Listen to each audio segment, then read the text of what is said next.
하나님을 아는 지식이 믿음과 삶의 모습을 결정합니다. 하나님을 아는 만큼 믿음이 성장하고 믿음이 성장하는 만큼 삶의 모습이 변화가 됩니다.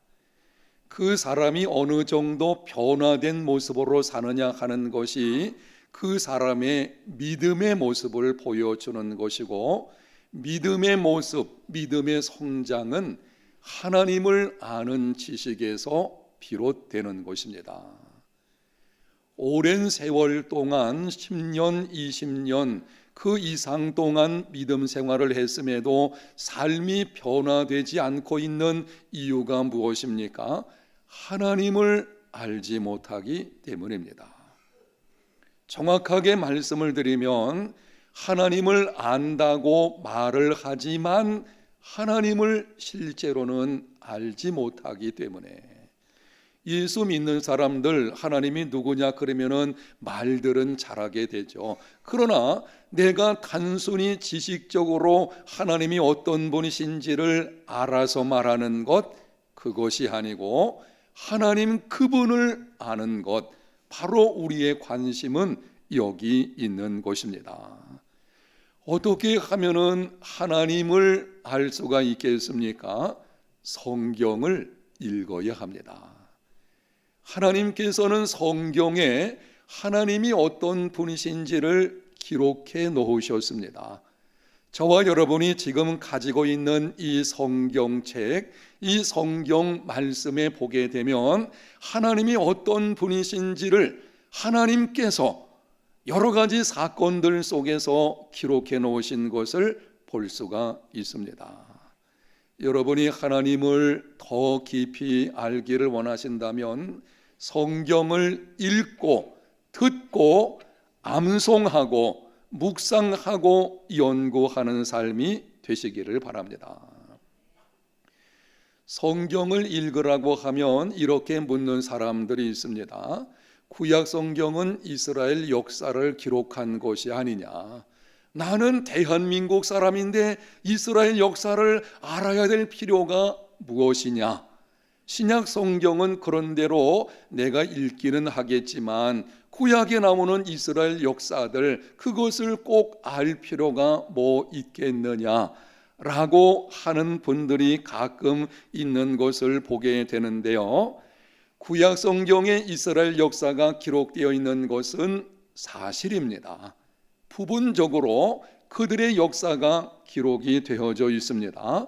하나님께서 하나님의 감동하심으로 말미암아 성경 저자들로 하여금 그 역사를 기록하게 하신 것은 단순히 이스라엘 역사를 알게 하시려는 것이 아닙니다.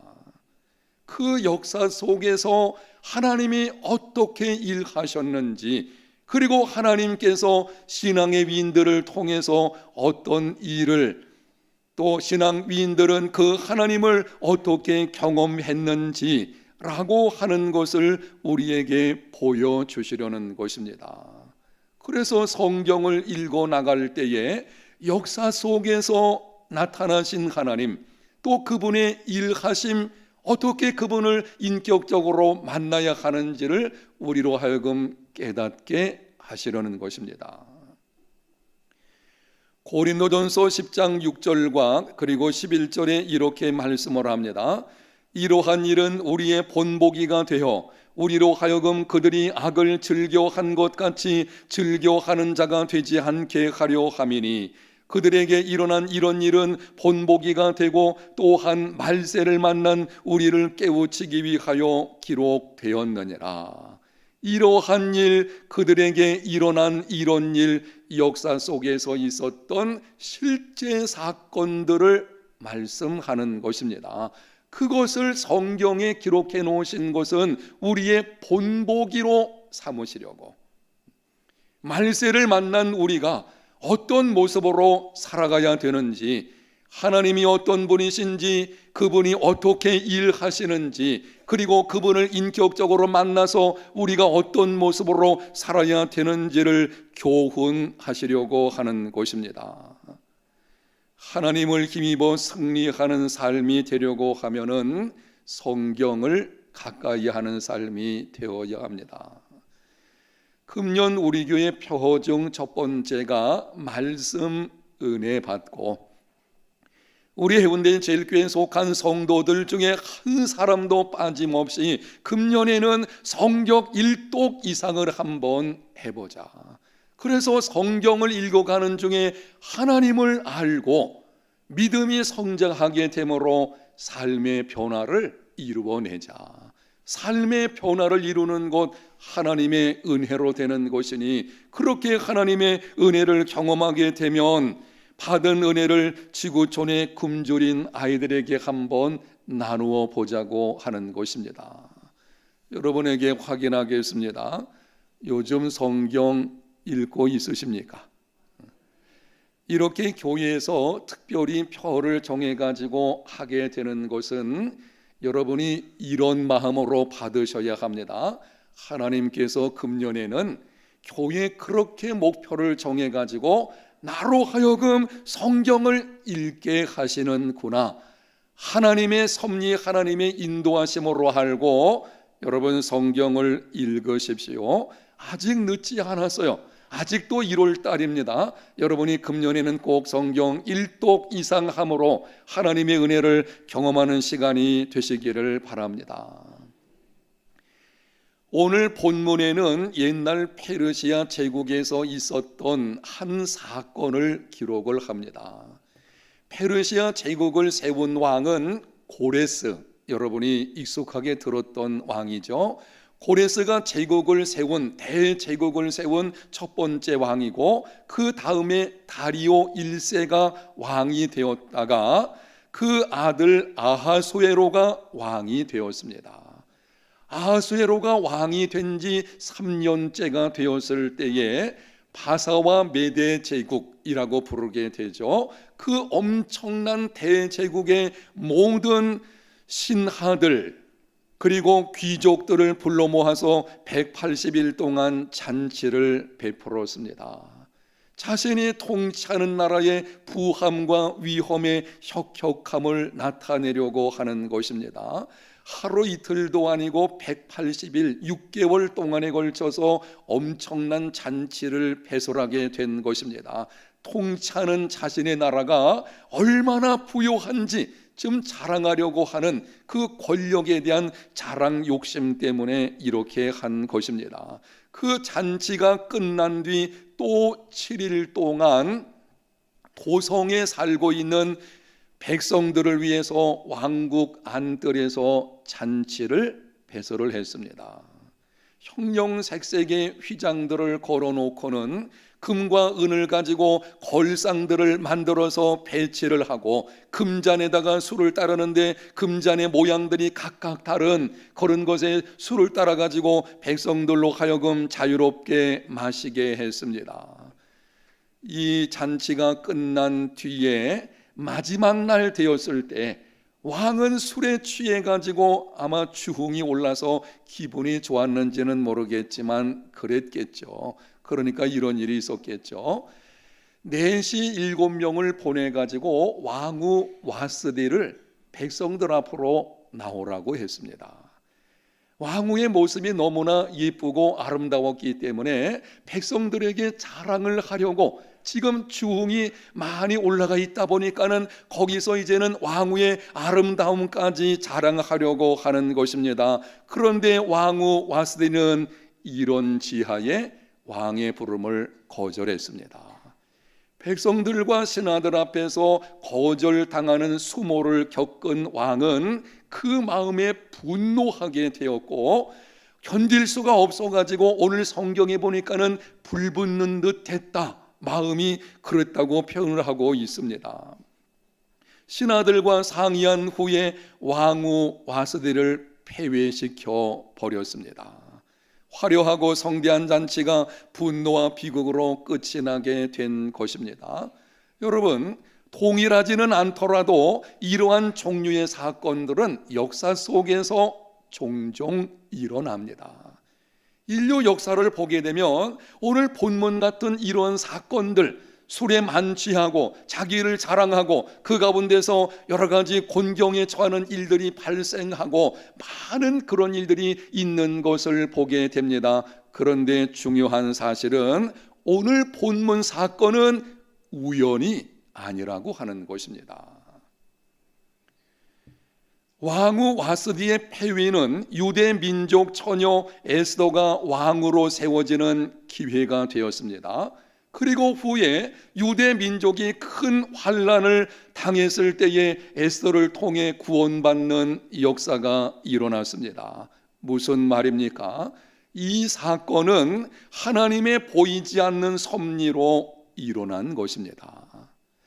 하나님께서 장차 큰 환난에서 택한 백성을 구원하시려고 이 사건으로 섭리하신 것입니다.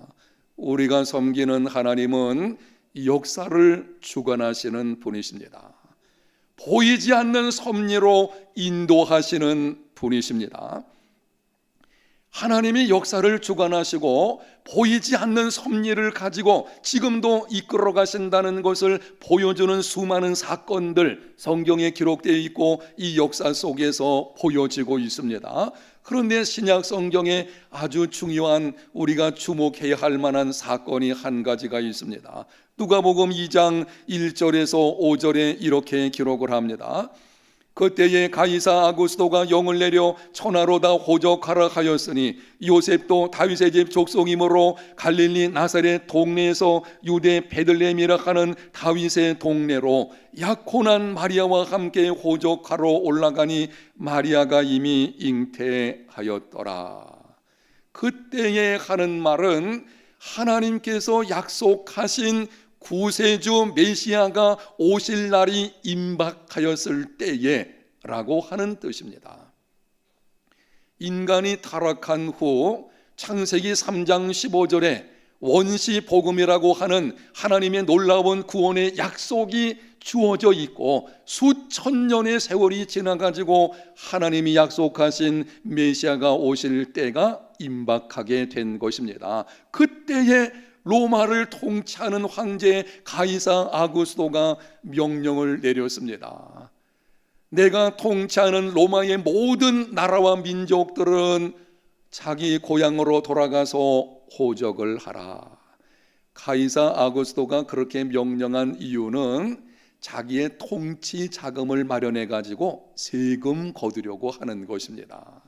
요즘도 세금 문제들이 많이 오르내리고 있는데요, 백성들에게 세금을 빠짐없이 걷어가지고는 자기 나라를 자기가 좀 통치하려고 하는 이러한 목적에서 하고 있는 것입니다. 그러나 이 사건은 우연이 아닙니다.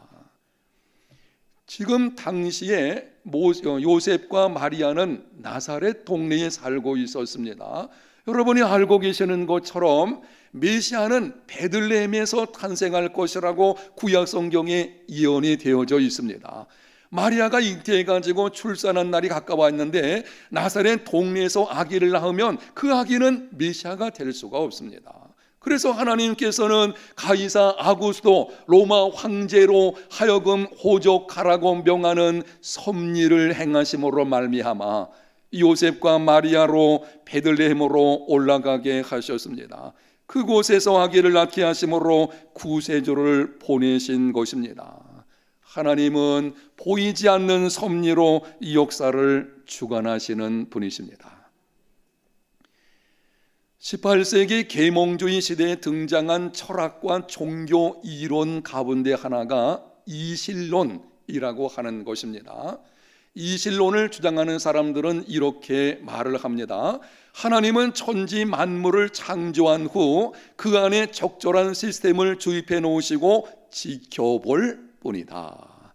하나님의 천지 창조는 인정하겠지만 창조한 것을 물리적인 법칙 같은 것을 만들어 놓으셔서 알아서 그냥 돌아가도록 해놓으시고 하나님은 간섭하지 않으신다, 이렇게 주장하게 되는 것입니다. 그러면은 지금 이 물리 법칙이라든지 이런 것을 따라서 움직이는 이 세상은 무엇이 중심적이냐? 인간의 이성에 대해서 얘기하는 것이죠.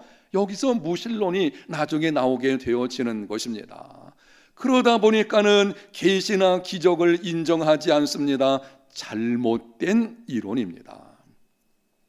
하나님께서 어떤 분이신지 예수님께서 분명히 말씀하셨습니다. 참새 2마리가 간 아사리온에 팔리지 않느냐? 그러나 너희 아버지께서 허락하지 아니하시면 그 하나도 땅에 떨어지지 아니하리라. 미물에 불과한 참새 1-2마리가 땅에 떨어지는 것도 하나님의 섭리 가운데 이루어지는 것입니다. 우리의 일거수일투족까지 하나님은 주관하시는 분이십니다. 여러분이 먹고 마시고 잠자고 깨어나고 오늘 하루에 주어진 일들을 감당하는 모든 것들 다 하나님의 섭리 가운데서 이루어지는 것입니다. 우리 하나님은 절대 주권을 가지고 역사를 움직이시며 그리고 이 땅에 존재하는 모든 것들을 세밀하게 섭리하시는 분이신 줄로 믿습니다. 하나님의 섭리를 인정하지 않는 사람들은 우연이라고 생각합니다.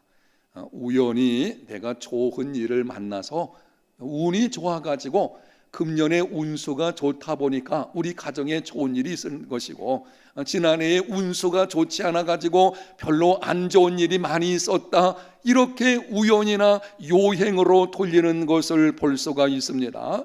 세계 운수가 어떨까 하고 사주나 점을 보는 사람도 있고, 로또 복권을 사서 일확천금의 요행을 바라는 경우도 있습니다. 잘못된 것입니다.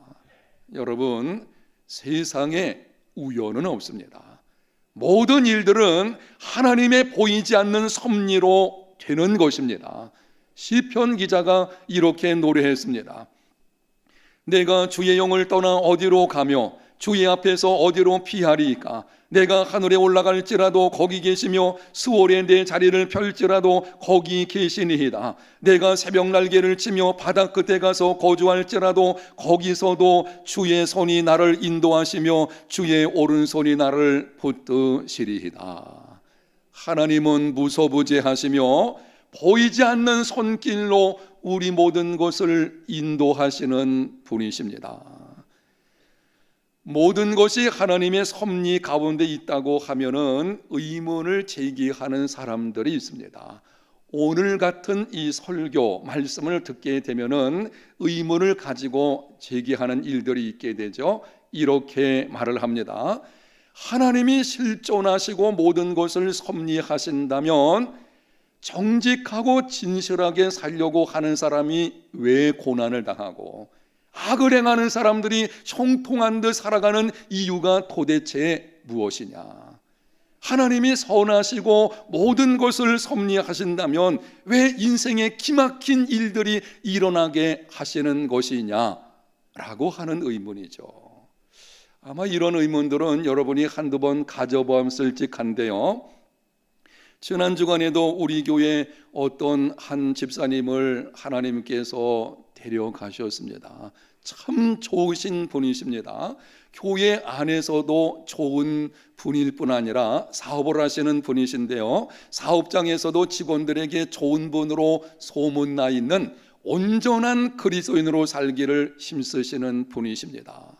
지난 주일에도 우리와 함께 예배를 드렸고 예배 끝나고 나가면서 웃으면서 저와 함께 악수를 했습니다. 그런데 하나님께서 지난 월요일 심장마비로 인해서 불러가신 것입니다. 금년 나이 55세에 한창 일하실 때입니다.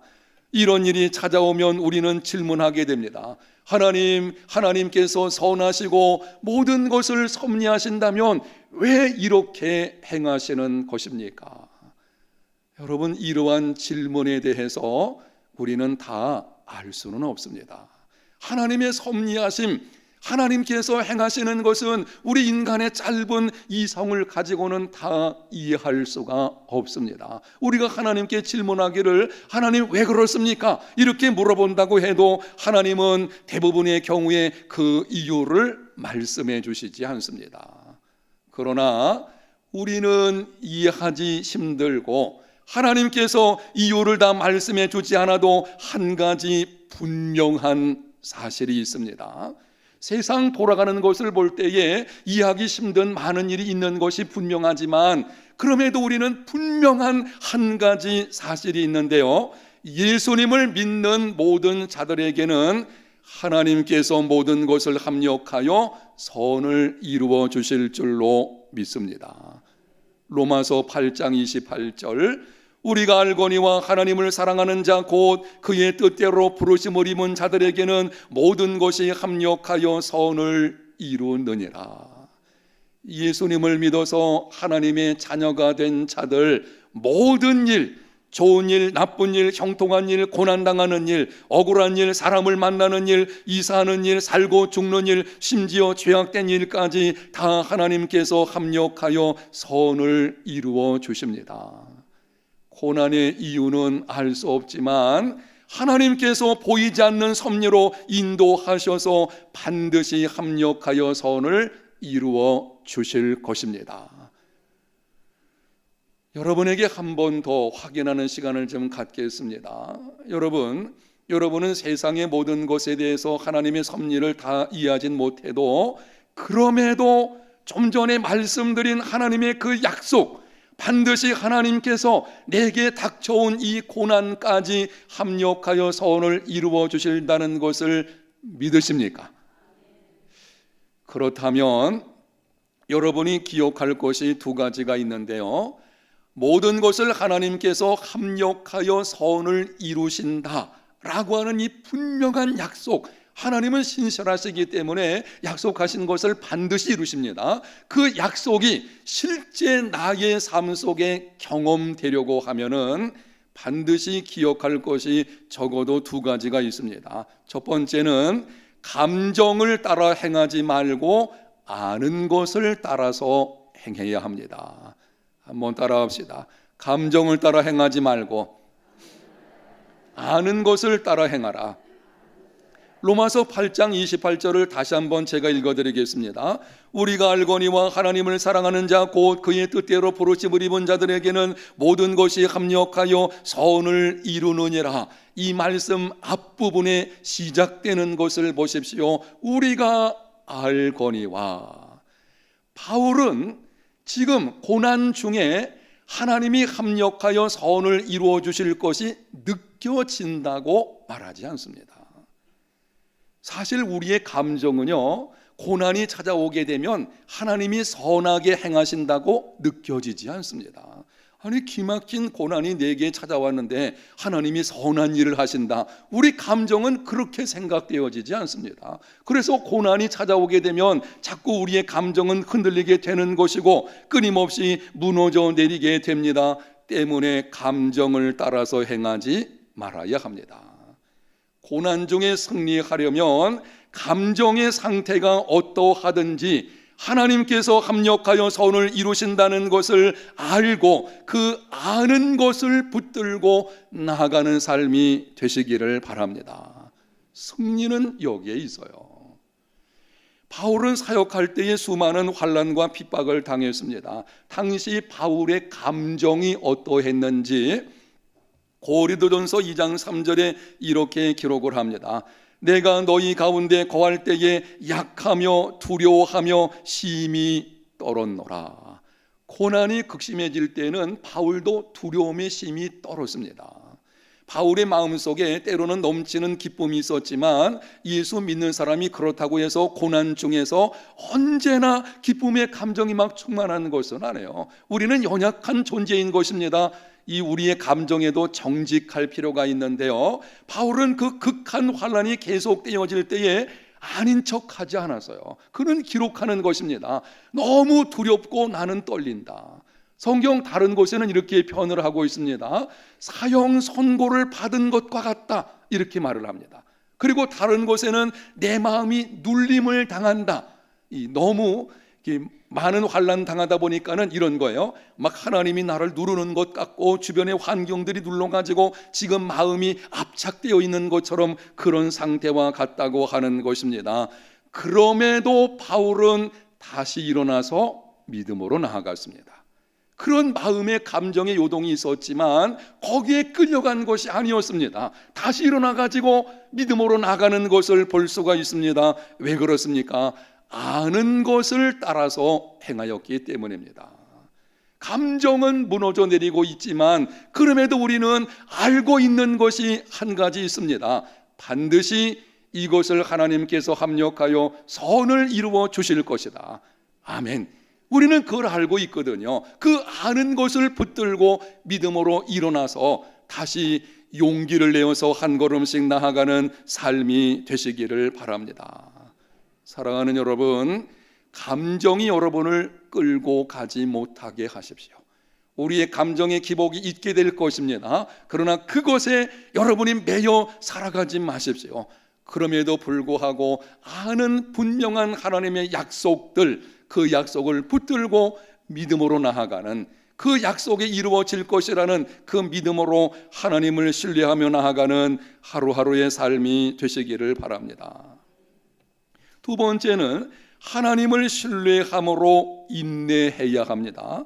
히브리서 10장 36절, 너희에게 인내가 필요함은 너희가 하나님의 뜻을 행한 후에 약속을 받기 위함이라.